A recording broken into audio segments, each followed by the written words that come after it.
ठाकुर जी और किशोरी जी का एक मार्मिक प्रसंग। राधे राधे मित्रों, आइए सुनते हैं। गोलू अपने माँ बाप का इकलौता बेटा था।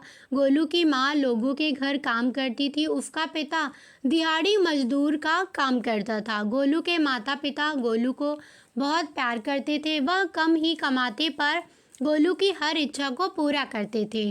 जो भी चीज़ घर में आती, गोलू का उस पर सबसे पहले अधिकार होता। गोलू की माँ जिस घर में बहुत सालों से काम करती थी, उस घर की मालकिन अब बहुत बूढ़ी हो चुकी थी। उसका बेटा बहू विदेश में रहते थे। गोलू की माँ उसके घर का सारा काम करती थी। मालकिन के घर में युगल सरकार की सेवा थी, परंतु अब उसकी मालकिन अधिक बूढ़ी होने के कारण युगल सरकार की सेवा नहीं कर पाती थी। एक दिन उसने गोलू की माँ से पूछा कि क्या तुम मेरे इस युगल सरकार की सेवा को स्वीकार करोगी? गोलू की माँ, जो कि काफ़ी वर्षों से उसके घर काम कर रही थी और वह अपनी मालकिन को युगल सरकार की सेवा करते हुए देखती थी, इसलिए उसकी भी युगल सरकार के प्रति पूरी श्रद्धा थी। उसने जल्दी जल्दी से बोला, हाँ माँ जी, क्यों नहीं। यह तो मेरा सौभाग्य होगा जो ठाकुर जी और किशोरी जी की सेवा मुझे प्राप्त होगी। मैं तो धन्य हो जाऊंगी। मालकिन ने कहा कि सोच लो, इनकी सेवा बहुत कठिन है। इनको भोग लगाना, स्नान कराना, नए नए वस्त्र पहनाना, क्या तुम कर लोगी? उसने कहा, हाँ हाँ माँ जी, क्यों नहीं, मुझे स्वीकार है, आप मुझे सेवा दे सकती हैं। मालकिन ठाकुर जी और किशोरी जी को बहुत प्यार करती थी, लेकिन वह उनकी सेवा ना कर पाने के कारण लाचार थी। तो बड़ी मजबूरी में उसने भरी आंखों से किशोरी जी और ठाकुर जी को गोलू की माँ की झोली में डाल दिया और कहा, आज से इनकी सेवा तुम्हारा जिम्मा। यह मेरे घर का सबसे बड़ा खजाना है। आज से यह खजाना तुम्हारा हुआ। गोलू की माँ खुशी से झूमने लगी और घर आकर उसने एक साफ चौकी पर कपड़ा बिछाकर युगल सरकार को स्थापित किया। तभी बाहर से गोलू भागा भागा अंदर आया और माँ से पूछता है कि माँ, यह कौन है? क्या यह हमारे घर के मेहमान आए हैं? उसकी माँ बोली, बेटा, यह मेहमान नहीं, यह हमारे घर के मालिक हैं, यह हमारे ईश्वर हैं। आज से यह हमारे घर ही रहेंगे। गोलू हैरान होकर ठाकुर जी और किशोरी जी की ओर तिरछी नजरों से देखने लगा कि यह ईश्वर कैसे हो सकते हैं, यह घर के मालिक कैसे हो सकते हैं। वह बोला, कुछ नहीं, और चुपचाप अंदर चला गया। अब तो घर में जब भी कोई नई चीज़ बनती, चाहे हलवा हो, चाहे कचौरी हो, चाहे खीर हो, तो सबसे पहले ठाकुर जी और किशोरी जी को भोग लगता। पहले यह सब चीज़ें गोलू को सबसे पहले मिलती थी, अब ठाकुर जी को भोग लगता था। तो गोलू बहुत चिढ़ता था, माँ को कहता कि यह क्या बात हुई, यह तो अब थोड़े दिनों पहले ही आए हैं और आप इनका इतना ध्यान रखती हैं। मैं जो कि तेरा बेटा हूँ, मुझे इनके बाद चीज़ें क्यों मिलती हैं? माँ हंसकर बोली, बेटा, यह हमारे भगवान है, भगवान को भोग लगाकर ही हम खाते हैं। लेकिन गोलू को इन बातों से कोई मतलब नहीं था। वह तो अब युगल सरकार से चिढ़ने लगा। आते जाते उनको घूर कर जाता और मुंह में बड़बड़ करता जाता, जब से आए हैं तब से मुझे तो कोई पूछता ही नहीं। तो ठाकुर जी की प्रतिमा और किशोरी जी की प्रतिमा मंद मंद मुस्कुराती रहती और गोलू और चिढ़ जाता कि यह मुझे चिढ़ाने के लिए हंस रहे हैं। एक दिन गोलू की माँ काम पर जाने लगी और गोलू को कहती है कि गोलू, यमुना जी से मटके में जल भरकर लाना, आज मैं थोड़ा देर से आऊँगी।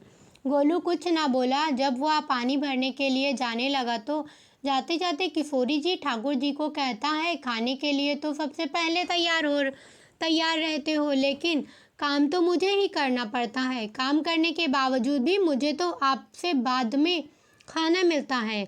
अगर यहाँ रहना है तो काम करो। कहकर वह यमुना जी से जल भरने के लिए चल पड़ा। जब यमुना जी में जल भरने लगा तो तभी उसे आवाज़ आई, ला गोलू, घड़ा मुझे दो, मैं भर देता हूँ। तो गोलू ने इधर उधर देखा कि वहाँ कोई नहीं था। फिर वहीं आवाज़ आई तो गोलू ने देखा यमुना जी के अंदर ठाकुर जी और किशोरी जी विराजमान है और दोनों बाजू ऊपर उठाकर कह रहे हैं, ला गोलू, घड़ा हम भर देते हैं। गोलू उन दोनों को देखकर एकदम से हैरान हो गया तो बोला, नहीं नहीं, मैं अपने आप भर लूँगा। लेकिन ठाकुर जी ने उसके हाथ से घड़ा ले लिया और भरकर उसके पीछे पीछे घर ले आए। गोलू तो एकदम से हक्का बक्का हो गया था, उसको कुछ नहीं सूझ रहा था। वह घर आकर चुपचाप एक कोने में बैठ गया और डर रहा था कि अगर माँ को पता लगा कि मैंने ठाकुर जी और किशोरी जी से काम करवाया है तो आज तो हमारी पक्की पिटाई होगी। जब उसकी माँ घर आई तो उनके आते ही गोलू डरते डरते बोला, माँ, मैंने नहीं कहा था इनको पानी भरने के लिए, यह खुद ही आ गए थे मेरे पीछे पीछे। अब देखो गीले कपड़ों में बैठे हुए हैं। तो गोलू की माँ ने जब किशोरी जी और ठाकुर जी को गीले कपड़ों में देखा तो एकदम से हैरान हो गई और कहने लगी कि यह जरूर तेरी शरारत है, जरूर तूने ही इन पर जल डाला है और अब बातें बना रहा है। गोलू ने अपनी माँ को समझाने का बहुत प्रयास किया, लेकिन माँ ने उसको डांट कर चुप करा दिया और ठाकुर जी के भीगे हुए वस्त्र को बदलने लगी। माँ से डांट पड़ने के कारण अब तो गोलू को युगल सरकार पर और गुस्सा आया। आज मुझे इनके कारण डांट पड़ी है, मैंने तो उनको नहीं बोला था काम करने के लिए। अगले दिन माँ फिर काम पर गई और गोलू को बोली, गोलू, तेरे बाबा कुछ काम से बाहर गए हैं और घर में अनाज नहीं है, तो कुछ अनाज लेकर चक्की से पिसवा लाना, तब तक मैं लोगों के घर का काम करके आती हूँ। गोलू ने हामी भर दी। गोलू ने अनाज का कनस्तर धीरे से उठाया कि कहीं फिर ना युगल सरकार मेरे पीछे आ जाए, और दबे पांव घर से बाहर निकल गया। लेकिन यह क्या, ठाकुर जी और किशोरी जी तो वहाँ पहले से ही खड़े थे और गोलू के हाथ से कनस्तर लेकर अनाज पिसवाकर घर ले आए। घर आकर गोलू का डर के मारे फिर बुरा हाल था कि अगर माँ को पता चल गया आज उन्होंने फिर काम किया है तो माँ फिर मुझे डांट लगाएगी। वह चुपचाप दरवाजे की ओट में छिप गया। जब माँ आई तो उसने ठाकुर जी और किशोरी जी के वस्त्र ऊपर सूखा आटा पड़ा देखा तो वह गोलू गोलू कहकर चिल्लाने लगी कि तुझे पता नहीं कि यह हमारे भगवान है और तू भगवान के साथ शरारत करता है। आज तूने फिर इनके ऊपर आटा फेंका है। तो गोलू शपथ लेकर कहने लगा, नहीं माँ, मैंने कोई शरारत नहीं करी है, यह तो मेरे हाथ से गेहूं का कनस्तर लेकर खुद पिसवा कर आई हैं। गोलू की माँ आज बहुत गुस्सा हुई और बोली, तू जानबूझकर किशोरी जी और ठाकुर जी पर इल्ज़ाम लगा रहा है, वह तो हमारे भगवान है। आज तुझे खाना नहीं मिलेगा, आज तेरी यही सजा है। बेचारा गोलू मन ही मन ठाकुर जी और किशोरी जी पर गुस्सा करता हुआ अंदर कमरे में जाकर चुपचाप बैठ गया। जब उसकी माँ का थोड़ा गुस्सा शांत हुआ तो उसने आकर गोलू को बड़े प्यार से समझाया कि ऐसे हमें अपने भगवान को नहीं सताना चाहिए। तो गोलू आंखों में आंसू भरकर रह गया, लेकिन बोला कुछ नहीं। अगले दिन फिर उसकी माँ बोली, बेटा गोलू, आज तुम्हारे बाबा ने बाहर गांव से वापस लौटकर आ जाना, बस आज का ही काम है। तुम जंगल से थोड़ी लकड़ियां ले आओ ताकि मैं काम से वापस आकर भोजन बना सकूं। अगर मैं लेने गई तो काफ़ी समय लग जाएगा, बस आज का ही काम कर दो। गोलू फिर डर गया, कहीं ठाकुर जी और किशोरी जी फिर मेरे पीछे ना आ जाएं। गोलू ने माँ को बोला कि मैं चला तो जाऊंगा, लेकिन अपने युगल सरकार को समझा लो वह मेरे पीछे ना आए। उसकी माँ हंसकर बोली, हाँ हाँ, समझा दूंगी, तुम जाओ तो सही। गोलू जल्दी जल्दी लकड़ियाँ लेने जंगल में चला गया तो उसकी माँ काम पर चली गई, लेकिन उसकी माँ काम से जल्दी वापस आ गई।